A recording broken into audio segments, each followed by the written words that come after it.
Cabin mate 24 hours study hall and work space mobile app download చేసుకుని ఇప్పుడే మీ cabin book చేసుకోండి. నమస్తే, నేను విజయ్. నిద్రపోతున్న సింహాన్ని లేపితే ఏం జరుగుతుందో సరిగ్గా పాకిస్తాన్ విషయంలో అదే జరుగుతుంది. ఇండియా ఒక్కసారిగా పాకిస్తాన్ మీద విరుచుకుపడుతుంది. అనేక నగరాలను టార్గెట్ చేసింది ఇండియా.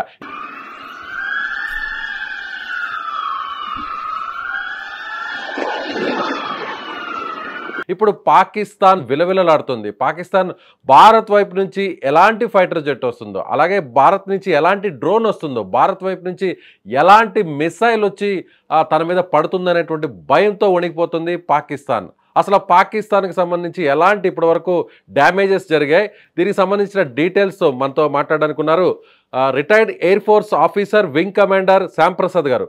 సార్ నమస్తే. జై హింద్ సార్. నమస్తే సార్. ఇది ఒక గోల్డెన్ డే అనుకోవచ్చా ఇండియన్ హిస్టరీలో? తప్పకుండా సార్. 1971 తర్వాత ఇంత పెద్ద విజయం మనం ఆపరేషన్ సింధూర్ ద్వారా సాధించడం, నేనేం చెప్పగలను? భారత్ మాతాకి జై. భారత్ మాతకి జై. ఎస్.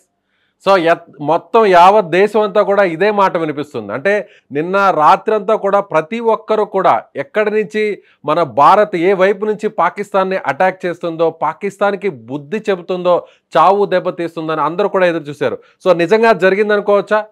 తప్పకుండా సార్. 1971 తర్వాత మనం చూడని ప్రదేశాలన్నీ పాకిస్తాన్ స్వయంగా అడిగి మరీ పిలిపించుకొని చూపించుకుంది. రావల్పిండి, ఇస్లామాబాద్, కరాచీ, బహావల్పూర్, సర్గోదా అంతా సర్వనాశనం అయిపోయినాయి సార్.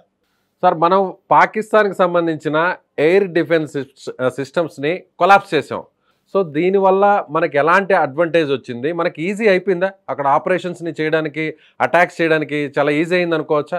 అవును సార్. దీన్ని ఎయిర్ డామినెన్స్ అంటాం. మనకి సాధారణ భాషలో అర్థం కావాలంటే, మనం ఎయిర్ ట్రాఫిక్ లో వెళ్ళాలంటే ఆ రూట్స్ అన్ని క్లియర్ గా ఉండాలి. పాకిస్తాన్ దగ్గర ఈ ఎయిర్ బబుల్ చాలా స్ట్రాంగ్ గా ఉండింది ఒకప్పుడు. 2014 తర్వాత మనం anti drone system, anti air craft system తెచ్చుకోవడం వల్ల S-400 అని అంటాం కదా, దీని యాక్చువల్ మీనింగ్ ఏంటంటే వాళ్ళకి ఎయిర్ బబుల్ చాలా స్ట్రాంగ్ గా ఉంది. అంటే ఎవరు కూడా పాకిస్తాన్ లో ప్రవేశించలేని పరిస్థితి నుంచి మనం ఈ రోజు పాకిస్తాన్ మొత్తం మనకు దాసోహం అనే స్థితికి చేరుకున్నాం. ఏంటి సార్ ఇప్పుడు ఈ S-400 ప్రత్యేకత ఏంటి? అలాగే యాంటీ డ్రోన్ సిస్టమ్ కూడా చాలా పకడ్బందీగా మన దగ్గర ఉంది. అంటే అటువైపు నుంచి వచ్చినటువంటి 50 డ్రోన్ల వరకు మనం కూల్చేసామంటున్నారు.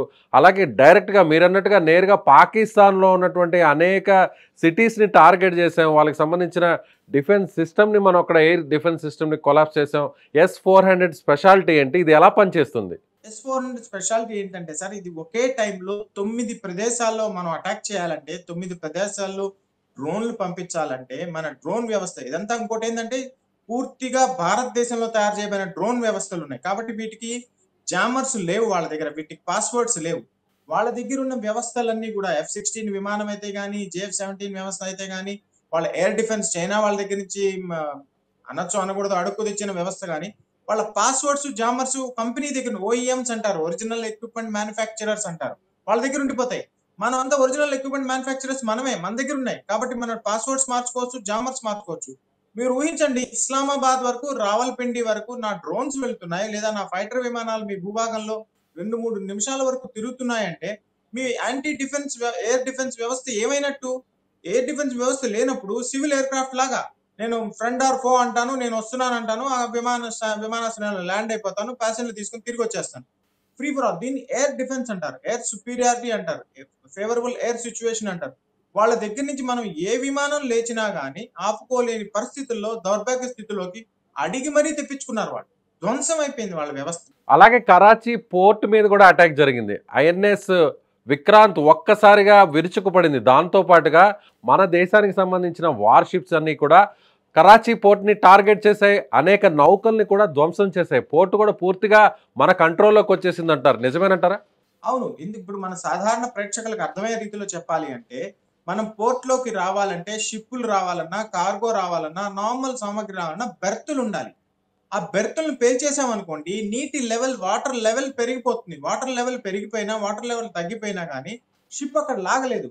మన వాళ్ళు ఏం చేశారు? గమ్ముగా కూర్చోకుండా 1971 తర్వాత ఎప్పుడు మనం పోలేదు. మనం కార్గిల్ టైంలో ఆపరేషన్ తల్వార్ అన్నామే కానీ దీనికి ఇంకా పత్రికా ప్రకటన రాలేదు. దీని పేరేం పెట్టారు? కరాచీ పోర్టును కూల్చేశారు. కూల్చడం అంటే ఏంది? బెర్తులను పేల్చేశారు, నీళ్ల లెవెల్ పెంచేశారు. ఇంకా అక్కడ వ్యాపారం ఏం జరుగుతుంది? వాళ్ళకు ఉండేది 2 న్యూక్లియర్ సబ్‌మరీన్‌లు. 2 సబ్‌మరీన్‌లు. ఆ న్యూక్లియర్ హెడ్ అది మనకు తెలీదు. 2 ఉండేవి అవాక్స్ యాంటీ ఎయిర్ బోర్న్ సిస్టమ్స్. గాలిలో ఉండే ఒక అవాక్స్ అంటే ఏంటి? గాలిలో ఉండే కెమెరా, శాటిలైట్ కెమెరాస్ లాగా డ్రోన్స్ చూడడానికి, విమానాలు చూడడానికి. ఒకటి మనం పేల్చేస్తిమి. సో, కరాచీలో ఉన్న సపోర్ట్ బేస్‌లో అది న్యూక్లియర్ ఉందో లేదో తెలీదు. వాళ్ళ దగ్గర ఒకటే ఉండేది. అది కూడా కూలిపాయా. ఇప్పుడు నీళ్ళల్లో మీకు సపోర్ట్ లేదు. ఆకాశంలో మీకు సపోర్ట్ లేదు. ఇంకా మిగిలిందేంది? ఆర్మీ. అది కూడా వస్తుంది నిదానంగా. పచ్చడి గదా! కొంచెం ఆఖరిలో వస్తుంది. సో ఇప్పుడు పీఓకేని మన కంట్రోల్‌లోకి తీసుకునేటువంటి పూర్తి స్వేచ్ఛ ఉందనుకోవచ్చా ఆర్మీకి ఇప్పుడు? కంప్లీట్‌గా సార్. ఇప్పుడు మనకి ఎయిర్ సిట్యుయేషన్ కంప్లీట్‌గా మన చేతిలో ఉంది. లాహోర్ ఎయిర్ డిఫెన్స్ వ్యవస్థ కూలిపోయింది. రావల్పిండి ఎయిర్ డిఫెన్స్ వ్యవస్థ కూలిపోయింది. రావల్పిండి స్టేడియం అనేది ఒక దాన్నేమంటారంటే షోయింగ్ యువర్ పవర్ అంటారు. మనం షో ఆఫ్ అంటాం కదా! Showing your power. రావల్పిండి అనేది వాళ్ళ army Pakistan army head quarters. మొత్తం కంప్లీట్ వ్యవస్థ. పాలనా వ్యవస్థ ఇస్లామాబాద్. ఆర్మీ వ్యవస్థ మొత్తం రావల్పిండి. ఊహించండి, రావల్పిండిలో పోయి మనం అటాక్ చేసాం. కాబట్టి ఎయిర్ డిఫెన్స్ కుప్పకూలిపోయింది. ఏ విమానమైనా ఎప్పుడైనా ఇప్పుడు మీరు పేపర్‌లలో వింటున్న F-16 కూలిపోయింది. JF-17 కూలిపోయింది. ఈ 2 కూలిపోయిన తర్వాత మనం ఎప్పుడైనా ఎక్కడికైనా వెళ్ళొచ్చు. యుద్ధ విమానాలు వెళ్ళటం లేదు ఇంకా. డ్రోన్స్ మాత్రం వెళ్తున్నాయి గమనించండి. డ్రోన్స్ అంటే ఏంది? ఎంత దూరమైనా వెళ్లి పిన్ పాయింటెడ్‌గా ఇరగ్గొట్టేస్తాయి. కరాచీ ఉన్న వాళ్ళకి ఏకైక పోర్ట్, పనిచేసే పోర్ట్ అన్నీ అక్కడే ఉన్నాయి అక్కడ. నేవీ అక్కడే ఉంది. కమర్షియల్ ఎస్టాబ్లిష్మెంట్స్ అన్నీ ఇక్కడ ఉన్నాయి. అది కూలిపోయింది. ఇంకా మిగిలింది ఆర్మీ. ఆర్మీలో పీఓకేలో మన ఆర్మీ కంప్లీట్‌గా ఎప్పటినుంచో సర్వసన్నద్ధంగా ఉంది. అంటే 1971కి 2025 ఆపరేషన్ సింధూర్‌కి ఉన్నటువంటి డిఫరెన్స్ ఏంటి? చాలా గొప్ప డిఫరెన్స్ సార్. 71లో పాకిస్తాన్ 2 దేశాలయింది. ఆపరేషన్ అవును. సింధూర్‌లో బంగ్లాదేశ్, ఈస్ట్ నన్నేం పాకిస్తాన్ కాస్త చెప్పమంటారు? బంగ్లాదేశ్ అయింది. 2025 ఆపరేషన్ సింధూర్‌లో నన్నేమనమంటారు? 3 అనమంటారా? 4 అనమంటారా? బలూచిస్తాన్, ఖైబర్ పఖ్తూన్ఖ్వా, పాకిస్తాన్ పేరు పెట్టాలి కదా! ఓహ్! ఏం పేరు పెట్టగలం? వాళ్ళు సో స్వయం ఇప్పుడు కృతాపరాధం పాకిస్తాన్ సార్ ఇది. ముక్కలైపోతుంది. డెఫినిట్‌గా. ఎందుకంటే ఆర్మీ కంట్రోల్ వాళ్ళకి పాకిస్తాన్‌కి ప్రతి దేశానికి కూడా ఒక ఆర్మీ ఉంటుంది sir. Every country in the world has an army. But Pakistan army has a country, it is lost it. Pakistan ఆర్మీకి ఒక దేశం ఉండింది. ఆ దేశాన్ని ఒకప్పుడు బంగ్లాదేశ్ కోల్పోయింది. ఇప్పుడు పాకిస్తాన్ లోంచి బలూచిస్తాన్ కోల్పోతుంది. బలూచిస్తాన్ నిన్న ఆర్మీ వాళ్ళు బలూచ్ లిబరేషన్ ఆర్మీ అంటారు వాళ్ళు. బలూచ్ లిబరేషన్ ఫోర్స్ అని. వాళ్ళు ఒక ఆర్మీ పోస్ట్ ని ఆక్యుపై చేసేసుకొని వాళ్ళు ఇది మాది అనేసారు. ట్విట్టర్ లో వాళ్ళు బలూచ్ లిబరేషన్ ఆర్మీ అని మెసేజెస్ కూడా పెడుతున్నారు. అంటే ఏంది? ఇంటర్నల్ గా యుద్ధం అయింది. ప్రజలు వాళ్ళని సపోర్ట్ చేయటం లేదు. పాకిస్తాన్ పార్లమెంట్ ని వాళ్ళు అసెంబ్లీ అంటారు. ఒక పార్లమెంట్ సభ్యుడు ఏడుస్తున్నాడు. మమ్మల్ని ఈ ప్రజలు కాపాడటం లేదు, ఈ ప్రభుత్వం కాపాడటం లేదు, ఈ ఆర్మీ కాపాడటం లేదు. అల్లా మాత్రమే కాపాడాలి. మనం ఇక్కడ ఏం చేస్తున్నాం? ఇద్దరు మహిళా మనులు, నారీ శక్తులు వచ్చి కెమెరా ముందు చెప్తున్నాయి. ఎవరు? Colonel Qureshi, wing commander Singh, మన నారీ శక్తి. వాళ్ళు ఏమన్నారు? వెళ్ళి మోదీ గారికి చెప్పండి అని. ఎవరికి చెప్పారు? మహిళా మనులకు చెప్పారు. ఈ రోజు మహిళా మనులు వచ్చి మీకు చెప్తున్నారు మీరేం చేయాలి అని. చాలదా? ఎగ్జాక్ట్. ఇంకా కావాలా? సో పాకిస్తాన్ ఇప్పుడు కూడా బయటకు ముందుకొచ్చి, మీడియా ముందుకొచ్చి అసలు ఏం జరిగింది అని చెప్పడానికి కూడా భయపడుతుంది అనుకోవచ్చా? సో మనం మీడియా ముందుకు వస్తున్నాం, మన విదేశాంగ శాఖ సంబంధించినటువంటి సెక్రటరీ ముందుకు వస్తున్నారు, మీరు అన్నట్టు వింగ్ కమాండర్, అలాగే కల్నల్, లేడీస్, వీళ్ళు వచ్చి, మహిళా అధికారులు వచ్చి ఓపెన్గా మాట్లాడుతున్నారు. అలాగే మన డిఫెన్స్ మినిస్టర్ కూడా ఓపెన్గా వచ్చి అన్ని విషయాలు చెప్తున్నారు. కానీ పాకిస్తాన్ మాత్రం ఏ విషయాన్ని కూడా ఓపెన్గా బయటకు చెప్పుకోలేని పరిస్థితి ఉంది. ఎందుకని? చెప్పలేము సార్. నన్ను చెప్పు దెబ్బ కొట్టారండి, నీళ్ళల్లో ముంచి చెప్పుతో కొట్టారండి, గాయం కూడా కనపడదని ఎలా చెప్తాం సార్? ఇప్పుడు వాళ్ళ దేశం ఏంది? ఒక టెర్రరిస్ట్ కంట్రీ టెర్రరిస్టులకు ఇచ్చింది. ఒక టెర్రరిస్ట్ వాళ్ళు చనిపోతే వాళ్ళు స్టేట్ ఆనర్స్ ఇచ్చి మిలిటరీ ఆనర్స్ తో వాడి శవాలను మోస్తున్నారు. వాళ్ళ పాకిస్తాన్ అధికారులు వచ్చి వెనక నిలబడారంటే why are giving a state funeral to terrorist అంటే ఏమని అర్థం? మీది ఒక టెర్రరిస్ట్ స్టేట్. ఒక F-16 విమానం గానీ, ఒక JF-17 గానీ కూలిపోతే ఎంత నష్టం? ఒక సార్టీ అంటారు. ఒకసారి దాన్ని ఫ్లై చేయాలంటే దాదాపు 3-4 కోట్లు అవుతుంది. ఒక్కసారి దాన్ని తయారు సార్టీ అంటారు, టేక్ ఆఫ్ అండ్ ల్యాండింగ్ ని. డబ్బులు లేక ప్రపంచాన్ని మోసం చేస్తున్నారు, ప్రజల్ని మోసం చేస్తున్నారు, ఆర్థిక వ్యవస్థ చిన్నాభిన్నం అయిపోతుంది. మీరు టెర్రరిస్ట్ పోల్చడం సరిపోలేదు. ఇప్పుడు మళ్ళీ జమ్మూలో కాల్పులు జరుగుతున్నాయి. లైన్ ఆఫ్ కంట్రోల్ వెంబడి అమాయకమైన సివిలియన్ చంపేస్తున్నారు. ఈ యుద్ధంలో, ఈ ఆపరేషన్ సింధూర్ లో తోడ్పడిన ప్రజలందరికీ నిజంగా నా తరఫు నుంచి భారత్ మాతాకి జై, ప్రాణాలు కోల్పోయిన అందరికీ మనస్ఫూర్తిగా నమస్సుమాంజలి ఘటిస్తున్నాను. సార్ ఫైనల్గా కంక్లూడ్ చేయండి, నెక్స్ట్ ఏం జరగబోతుంది, నెక్స్ట్ స్టెప్స్ ఎలా ఉండబోతున్నాయి? సో అందరు కూడా అదే ఎదురు చూస్తున్నారు. నిన్న రాత్రంతా కూడా పాకిస్తాన్కి కాళరాత్రిగా మారింది. సో ఇవాళ కావచ్చు, ఇవాళ రాత్రి కావచ్చు. సో అటాక్స్ అనేవి డే టైం కంటే కూడా నైట్ టైంలోనే ఎక్కువ జరిగే అవకాశం ఉంది. అది శత్రువు అయినా సరే, వాటిని అడ్డుకోవడానికి మనమైనా సరే. సార్ వాళ్ళు రాత్రిపూట చేస్తేనే మనం S-400 వాళ్ళని బతకనివ్వటంలా. మీరేమంటారు? డే టైంలో చేయమంటారు. డే టైంలో చేస్తే వాళ్ళ పార్లమెంట్ ఉందట సార్, ఆర్మీ హెడ్ క్వార్టర్స్ ఉండవు. ఏంది మీరు మీతో పెట్టుకుంటే కష్టమే. అంతే అంటారా? మరి ఇప్పుడు రేపు మనం 3 రోజులుగా మనం చర్చిస్తున్నాం.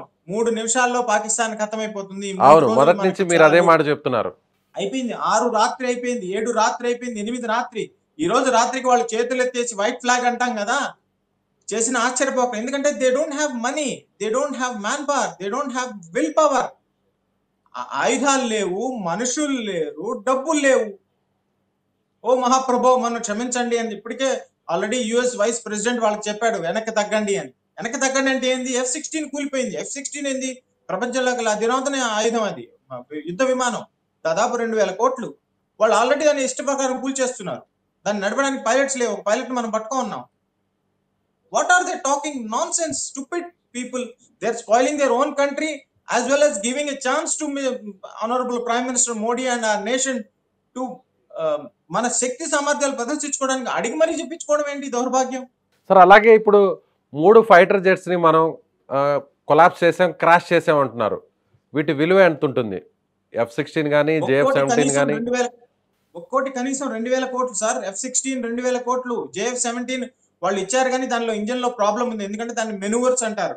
దాన్ని ఏమంటారంటే ఎయిర్క్రాఫ్ట్ లో యుద్ధ విన్యాసాలు చేయడంలో కొంచెం ప్రాబ్లం ఉంది.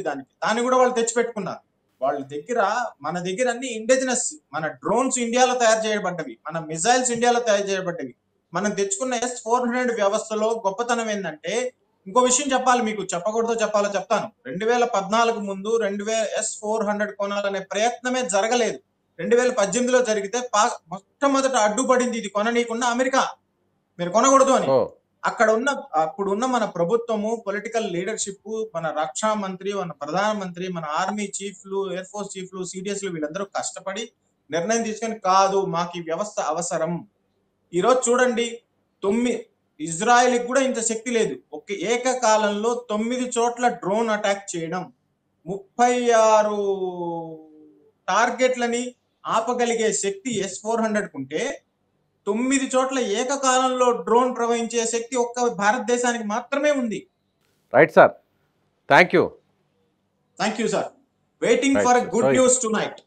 ఎస్ మీరు అన్నట్టుగానే మరిన్ని శుభవార్తలు మన దేశ ప్రజలు వినాల్సినటువంటి సమయం ఆసన్నం కాబోతుంది. ఇంకా కూడా పాకిస్తాన్ని చావు దెబ్బతీసేలా సో మన ఇండియన్ ఆర్మీ పాకిస్తాన్ పనిపడుతుంది. అదే జరగాలని మనం అందరం కూడా కోరుకుంటాం. Thank you so much. Thank you sir. జై హింద్.